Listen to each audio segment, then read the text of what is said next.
Guys, so I have a tiny little cable lock here for you today. This is a AMTA and it's got supplied free of charge by the AMTA, not for resale.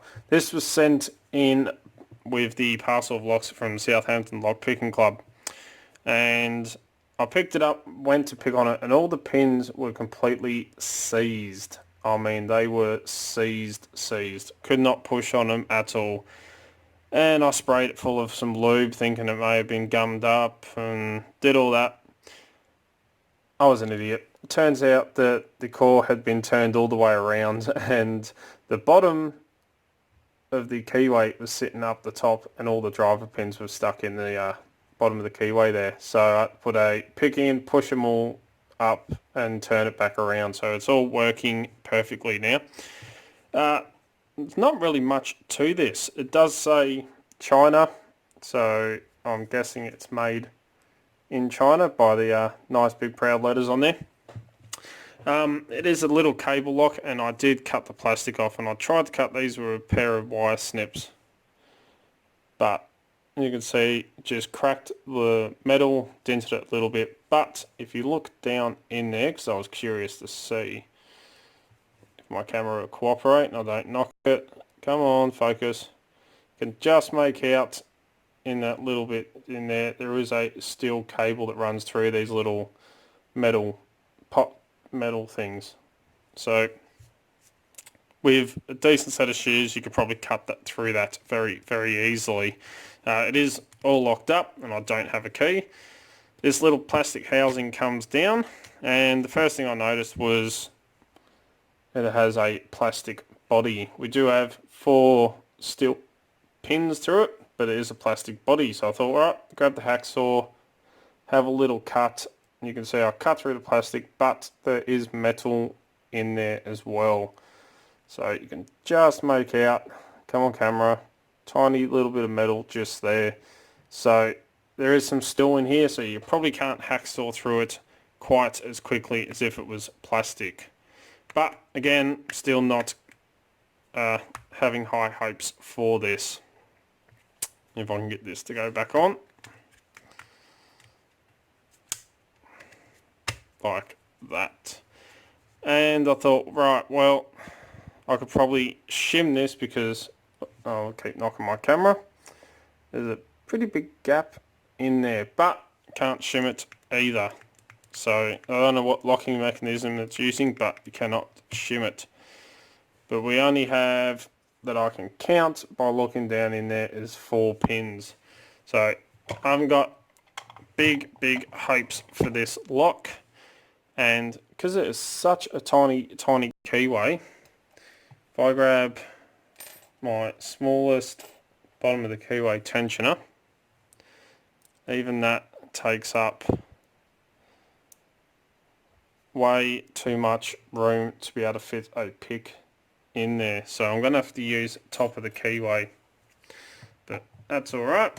Let's throw him in the vise just so I can keep it in frame and hopefully not knock me bloody camera anymore. Let's lock him in like that. Shouldn't be going anywhere. And I'll find my thickest top of the keyway, which I really should put some shrink wrap on these so I know what size is what. First thing I'm going to try and see is a Bogota, just to have a bit of a play. Let's have a look.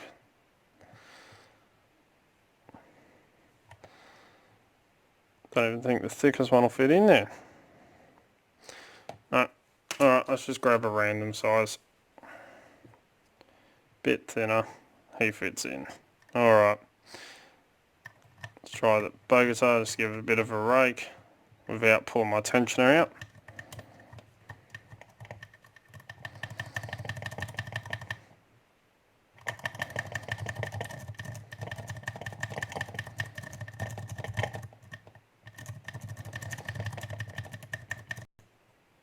Alright, nothing off the rake. Bit hard to get in there on top of the keyway because it's so small. So let's try single pin picking. We're going with the Sparrow short hook. And I'll zoom in so you can see what's going on. It's only 4 pins, so I'm not expecting anything. And it does say China, so I'm not expecting too much from it. Hardest bit is tensioning it. Alright. 4, 3, 2,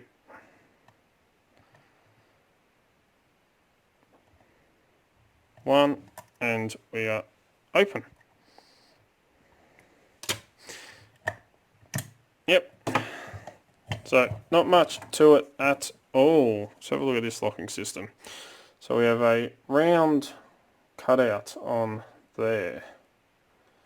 Seeing if that would come out. So that must mean, yep, we have ball bearing locking. So it has one good thing going for it. Not much to the core. 4 simple little pins. To it. Making sure that's locked up. 4 simple little pins. So not much to this at all. Would I give it a high rating? No. I wouldn't really lock anything up with this, to be honest. Just because of how easy it is. Unless you want something to get pinched. That is when I would use something like this. But there we go. The AMTA cable lock. Don't know much about it. Don't give it a high rating, but there we go. Nice simple pick for you for a Monday. So let's go back up, zoom out, and do our usual sign off. Don't forget that I was going to say something I completely forgot. That was it. Locksmithstoolbox.com. I got an email today or a message stating that they will be closed for 1 month as of Friday. So I will be letting you know again on Wednesday with a review. But just to let you know, Locksmith's Toolbox will be shut for 1 month as of this Friday. So try and get your orders in before then, or you'll have to wait 1 month because there won't be any deliveries or anything during that time. So as always follow the codes, keep Locksport legal, don't go do anything stupid. Please jump down the bottom here, hit that subscribe button. Right next to it is that little notification bell. Click that one as well. That way you can stay up to date. As soon as I upload a video, you'll be one of the first to know. Don't forget to come and join us on Discord, Extraordinary League of Pickers. The link is in the description, so click on that link, come and join us. You will not be disappointed. Don't forget you can find us on Instagram, Facebook and Twitter, where I put up post photos, what's going on in the background, all the fun stuff that happens around here pretty much. If you're in the market and you're looking for awesome equipment at very competitive prices, please check out locksmithstoolbox.com. They're an awesome Australian company, and as you know, that's where I get all my lock picking equipment from. If you would like to get in contact with me, you can contact me through any of the social medias, Discord, or send us an email at darkartslockpicking@gmail.com, and I'll get back to you. If you like what you see, please give a thumbs up. Really do appreciate it. And until next time, cheers guys.